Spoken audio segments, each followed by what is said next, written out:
Hello, everybody, and welcome to another episode of Victory Leaders Lounge. Today, I have another wonderful guest here. Her name is Angie Ruff. We'll get to her in just a second. I want to remind everybody that I'm just opening my new my Warrior Leadership Coaching Certification and Business course. That the course is going to start in January. We're trying to get up to 15 people to get into it up until then. And as always, I have my books that you can buy on Amazon.com. One is Warrior Leadership, from the journey from coach to entrepreneur. And the other one is Why Organizations Should Develop Their Leaders, a pocket guide. Now, all of the gaggy stuff out of the way, we can get to the podcast here. Okay, so Angie, how you doing today? Doing great. Thanks for asking. How about yourself? Oh, I'm wonderful. I'm even better now that I have somebody here to talk to. So thank you for coming to being a guest on my show. You told me about your business just last week, and it was very, very interesting. Would you mind giving an introduction on yourself and maybe a background of how you got there? Sure, absolutely. So today I am a consumer product goods coach and consultant. I help people that have an idea for a product, take it from concept to creation and on the shelf. So that's what I do today. But how I got there was actually a journey that started even before high school, where I was sitting in a classroom and they had all these, kind of like a day where they bring in the professionals, the different career paths that you could go into. And there was a gentleman that walked into my science classroom, and I will never forget it. And I was just so enamored about what he said he did. And it was in manufacturing, and he was an engineer, and it was his job to make things work, to create things, to make things better. And I'm like, oh, that's what I want to do. So it led me into this. I want to be an engineer. I'm going to be an engineer, going from that into textile manufacturing, and then plastic extrusion. And then from there, food manufacturing, which has been where I've spent the majority of my career. And through that, I had the opportunity to be able to rise in leadership. I started out as a very junior role and just learned about every aspect that there was about a journey of a product, from the time, again, that concept, that idea, what are we going to do, how are we going to test it, to what does it take to get it made, and then on the shelf, and all of those elements to that the average person, when you walk into a retail store, whether it's Home Depot or your local Kroger or wherever you're shopping, you go to pull that off. You don't think of all the steps, all the people that were part of that journey to get there. And so for me, I was very blessed. I got to lead many different teams. The largest team I had the opportunity to lead was a manufacturing facility that had about 350 people in it. And from there, again, just life continued to take me on journeys to the point where I opened my own manufacturing facility. That was definitely a different level of where it wasn't on my bingo card when I graduated high school, if that makes sense. and led multiple teams and worked with some fantastic brands. Some people have heard of, and others you've probably never heard of, getting to see their dreams come to life. And after some time, I was like, this is great. I enjoy it, but I really want to help those small and emerging brands see the path that if they don't have the experience or they've not been there before, that they need to, all the gatekept things, all the things that no one tells you. So I always think of myself as like the anti-Shark Tank. I tell you everything you need to know, good, bad, and ugly, but then truly hold your hand through the process. And so that's short form. That's the journey of how I got to be from that little kid in science class going, oh my gosh, I want to make things, to holy cow, now I get to be so excited when a client of mine, or even my own products, actually are on a shelf, walking into a Bass Pro Shops for the first time, and that very first distribution, and jumping up and down for joy, like, oh my God, look, it's here. So those are some big wins. That's really cool. You're speaking my language. My career in the Army, I was doing warehousing and transportation logistics. So all of the above. Now, the shelves that I put stuff on, I wouldn't necessarily jump up and down, because it was usually in some supply room or something like that somewhere. But nonetheless, it was always very exciting to make sure that the troops got what they needed. So I understand, and I can appreciate the complexity of all that you had to go through while you were putting all that together. And it would be very exciting to see something like that at a store. Yes, very much so. So, one thing that I always try to highlight on these shows is why an entrepreneur. So you did all of these wonderful things, and I'm sure as a senior warehouse manager, you were probably making really, really good money. I mean, you were probably working a heck of a lot of hours. I mean, that's just kind of how that job goes. But I mean, why go from the comfort of having that guaranteed paycheck to being an entrepreneur? Right. Excellent question. And I actually got to VP level. I was on task to get to C-suite. I mean, it definitely was going to be my next step. So my last job was vice president of operations of a large manufacturing facility. And it was a lot of the things that, everyone gets into business for. You're looking for freedom, right? You're looking for freedom of time, freedom to be able to, work with the people that you want to work with, people that, hire the people you want to hire. But more importantly for me, it was treating the people the way I felt they should be treated. And I mean, I really truly do mean every job that I had, there was always a subset of culture where the people that made the lowest were disregarded, in my opinion. They were not celebrated. They were not given the accolades that they truly deserved. And when I started my business, I knew that had to be the forefront. And I sat down with an amazing HR consultant and I said, look, you're going to think I'm crazy, but I want to do a floating holiday for every employee's birthday. They have to use it 30 days before or 30 days after their birthday, but they deserve to be celebrated for the day that they were born. It's not a religious thing in that sense. It truly is because of you, where you're here and you're helping me achieve my dream of helping other people achieve their dreams. And it was something that was very core at the crux of creating the company for me. Another piece of it was also I involved all of the employees at every level when we created our core values for the company. It was very important to me to have the buy-in and make sure that the values were the same across, regardless of your level of education, how much money you make, or how much PTO time you got, all of those things. It was very important to me that everybody was truly involved there. And then the third thing that I would say is, and this isn't employee focused, it's actually customer focused. I still remember a day, again, prior job, where we had a customer that their business was that they did different types of baked goods at like carnivals, right? So you think of like cinnamon rolls and various other types of yummy desserts, right? That were way too fattening for us, but we eat them every time we go to the carnival. And we, in the company that I worked for, we did their dough mix that they had. And what always bothered me was I would hear upper level management, well, mostly C-suite, say things like, oh, here come the dirty carnies. That's not okay. We don't need to treat anyone like second class citizens. So to me, it was so much more than just the employees being treated fairly, but it was also the customers, regardless of what they sell, who they sell it to, that they truly, are treated with respect.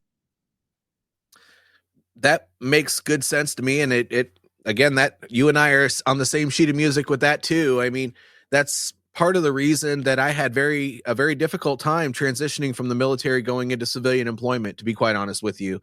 It didn't matter if I had a role at Lowe's at one time. I mean, it wasn't the highest paying job in the world, but that was probably the only one where they treated their people with respect. Otherwise, the more money I made, the higher level roles that I got, people just, it's like you use Shark Tank, but that I know you were talking about the business money where you get people who invest in your business. But I feel like the civilian workforce is kind of a Shark Tank too, where everyone is kind of out for themselves, and yeah, they're smiling and the culture and all that other stuff that these companies focus on, but at the end of the day, they how closely are they holding these values when they get these trainings and they do all these wonderful things that they're supposed to do? How are they really living what they speak? And the military, we had to. At the end of the day, we had to rely on the person to our left and right. And so if we didn't necessarily like everybody we worked with, that's not the point. But you treat everybody with respect because everyone and every job matters. And so your whole philosophy on business is wonderful. And I wish more people would adopt that. Just out of curiosity, what do you do from a culture perspective? I know you said you develop the values with your employees, but I'd just like to know, in your opinion, what's a best practice that you put in to make sure that, because those people that showed up when you created those values, they're not necessarily going to be the same group of people that are going to be there 6 months or a year from then. So how do you uphold those values and keep that company culture to the same standard that you started with? Right. It's really important that you have to stay engaged. So for me, it was having regular meetings with the initial individuals that represented whether or not it was the same people or not, it was the same level of position in the company, to make sure that we were upholding it and having kind of those check-ins, if you will, almost like a temperature check of the company. So we would do that. We would also do regular celebrations, just even if it was something silly like, yay, we made it, everything shipped on time this week, or everything was produced on time this week. Just the little, I think it really was important to celebrate and to continue to celebrate all of the little things that made it important. And then, again, getting that engagement, like you mentioned, I mean, having the opportunity to create ways that the employees can connect with each other, where you don't have people stuck in a, in an office all day, right? When it came crunch time, instead of hiring temps to be able to come in and do it, nope, office people came out and worked on the production line with everyone else. And I love that. The final part there was, I never asked anyone to do anything that I would not do myself. And I mean that from the bottom of my heart. It's, if it was lunchtime and a truck needed to be loaded, go to lunch. I'm loading this truck for you. So I'd jump on the forklift myself and do that. It was all of those little things that were just, I maybe think they're little things, but to that other person, they were seen, they were heard, and they knew that I was going to be right there in the trenches with them, regardless of what was going on. Oh, I love that. True leaders, they don't just talk the talk, they walk the talk. And so, knowing that you enforce that, not only with your office staff, but you go out there when somebody has a break, and if nobody can cover down on somebody, then you're hopping on a forklift yourself, or you're doing some of the nitty gritty work yourself. I mean, that shows true leadership. That's like a basic level thing that a lot of people forget as they move up, is that they all came from somewhere. And so they think they're above driving that forklift. They think they're above taking out their own trash. They think they're above all of those minute tasks that you're probably paying somebody to do. But at the end of the day, if they're not doing them, then somebody still has to. And that's kind of the core of the company, is that everything gets done and you're one big team. So I just absolutely love that you operate that way. And so transitioning to what you're doing now, you're more of a consulting role. Correct. And so tell us more about that. I'm really interested to hear more about that. Yeah, I have the opportunity, like I said, to take people that have, whether it's a physical product that they already exist, or perhaps it's something that they just have an idea on. It could be technology. It could be the next greatest golf ball. It could be whatever it is. And I help guide them through the framework of getting it to market.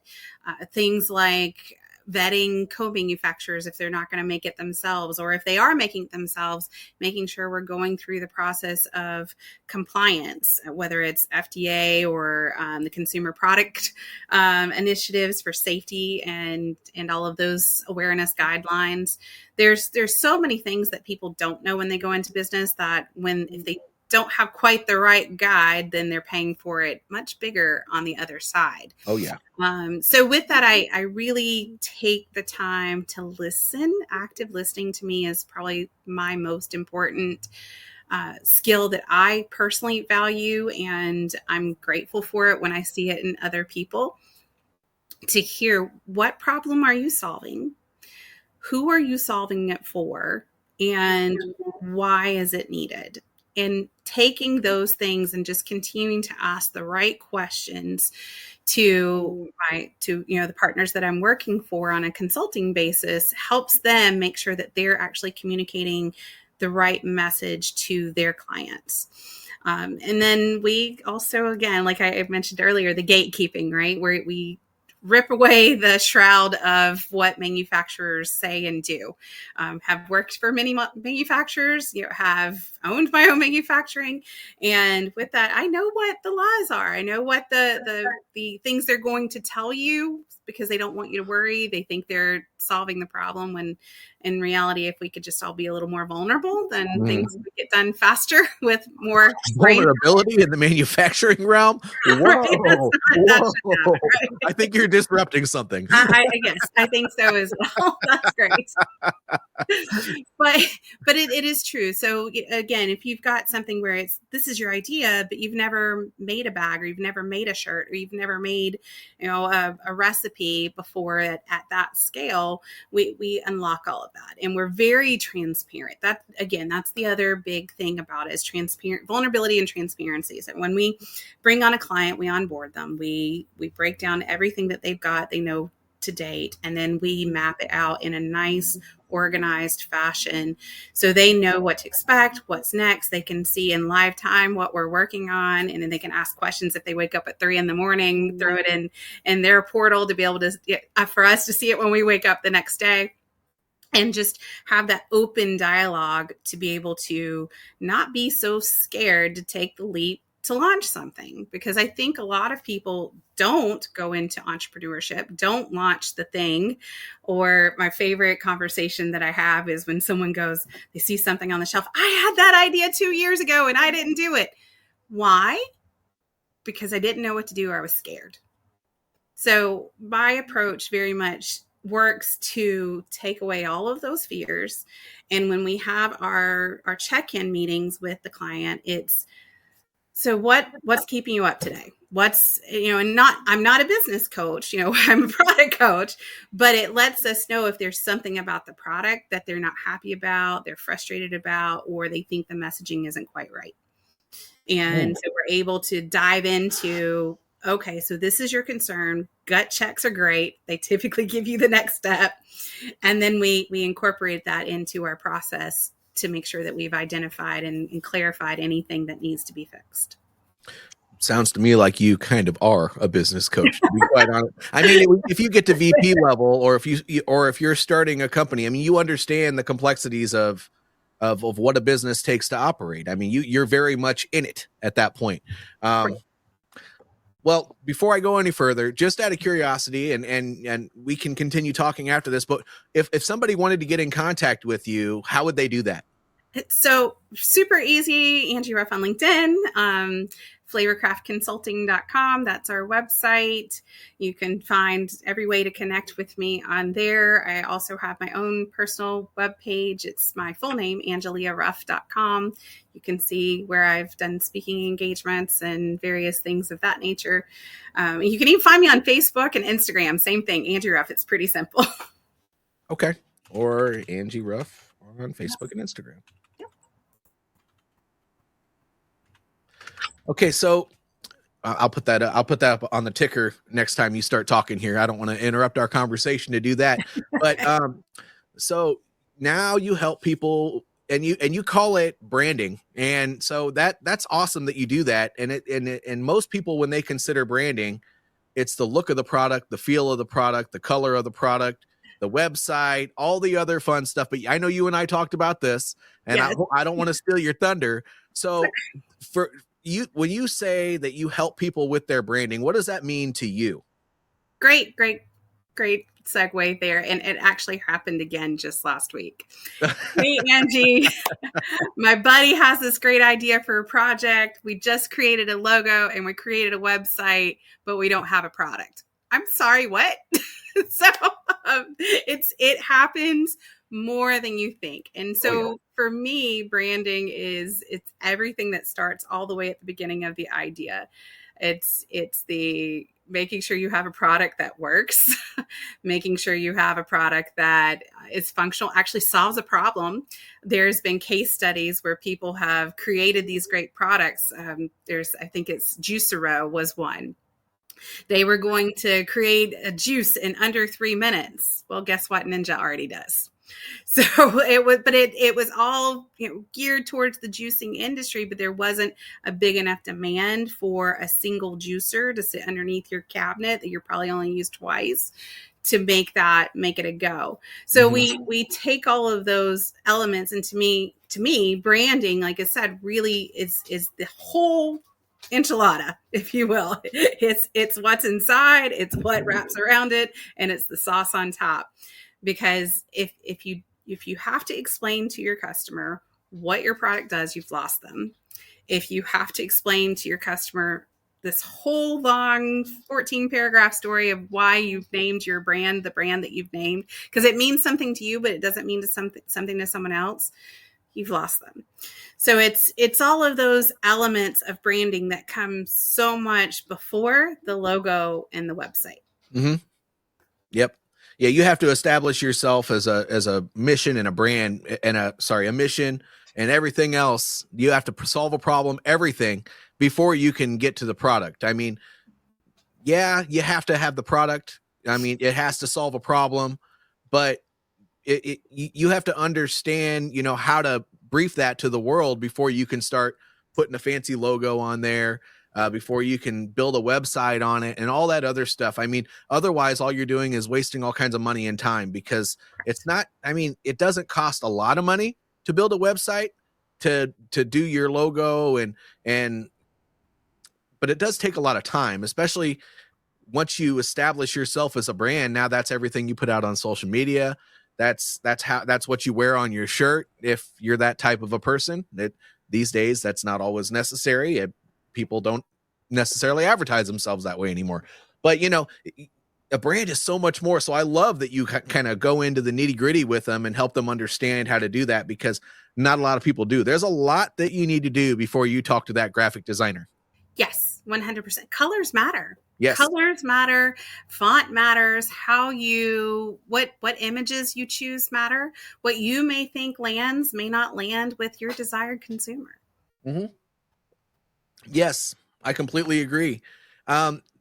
So there's another thing that you do, and I would love it if you would tell the audience about it. And I know you and I have talked about me even coming on there, but you also have a podcast. Is that true? I do. I have a Recipe to Succeed podcast I relate everything back to cooking at some point, where we talk about the special ingredients to success, and we discuss it with all types of leaders and entrepreneurs, just really allowing them to be vulnerable about their journeys and sharing kind of the ugly, if you will, behind it. I ask a lot of questions as to what was the biggest challenge? What was a struggle? What was that pivotal moment for you? And something I didn't share earlier was my own pivotal moment. I stayed very safe in job choices until I had the courage to get out of a domestic abuse situation in my marriage at the time. And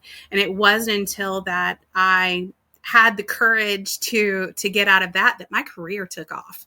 And it was just continuous, synchronicities that allowed me to get to be an entrepreneur and continue and now help others in their entrepreneurial dreams. But tying that back to my own podcast, yeah, that's exactly what we do. And we share a recipe. Every guest brings a recipe on. And I'd love to have you on, of course. And at the end of the year, we do a digital cookbook.